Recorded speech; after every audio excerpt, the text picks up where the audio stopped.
Par ailleurs, j'aimerais rappeler que ce débat plus global sur la question des données de santé dont le secret médical est remis en cause, on a eu une discussion lors du précédent débat sur ce sujet, et il y a une entorse importante qui est faite par rapport à ce secret médical, par rapport à la quantité de données et au nombre de personnes qui y ont accès. Il faut le dire et le redire, même si vous insistez sur des garanties qui seraient données. Nous n'y croyons pas, et nous croyons d'autant moins que l'enjeu est au-delà de la crise sanitaire. Rappelons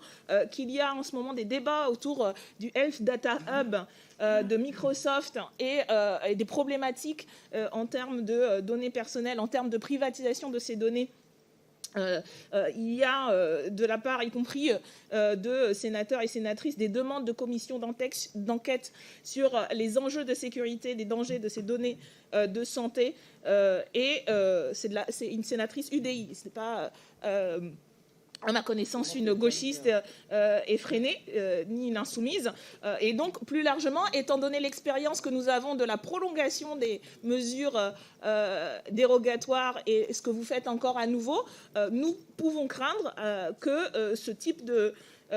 procédure se prolonge et s'entérine, donc notamment avec le processus Health Data Hub, ce qui est extrêmement problématique et justifie amplement notre amendement de suppression. Oui, dans la lignée de l'opposition à la prorogation des systèmes qui n'ont pas fait preuve d'une efficacité sanitaire certaine, il nous semble que derrière, il y a le processus d'accélération de la conservation et de la concentration des données de santé, issu de la loi de juillet 2019 qui a mis en place ce Health Data Hub que le gouvernement a choisi d'héberger sur la plateforme de Microsoft. Et avec cela, en fait, c'est une des raisons par l'expérience qui nous fait nous opposer à cet amendement, puisque le choix gouvernemental fait peser un certain nombre de problèmes. En tant que société états-unienne, Microsoft est soumis à la législation américaine, en vertu desquelles l'entreprise peut être amenée à communiquer à ce gouvernement ces informations, même quand elles sont localisées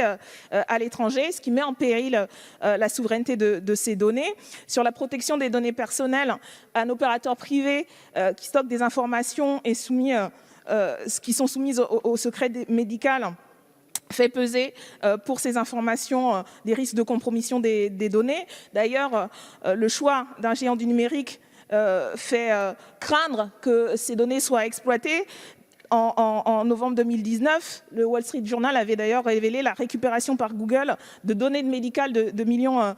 d'Américains et d'Américaines pour l'utilisation dans son cloud. Et je rappelle enfin les alertes nombreuses du Conseil national des barreaux qui parlent des risques de violation du secret médical et d'atteinte au droit au respect de la vie privée, du Conseil national de l'ordre des médecins qui met en garde sur le fait que les infrastructures de données, plateformes de collecte et d'exploitation constituent un enjeu majeur sur les plans économiques, scientifiques et de cybersécurité, et du collectif rassemblant une vingtaine d'organisations et de personnalités, dont le Conseil national du logiciel libre et le syndicat de la médecine générale, qui ont aussi alerté sur ces questions.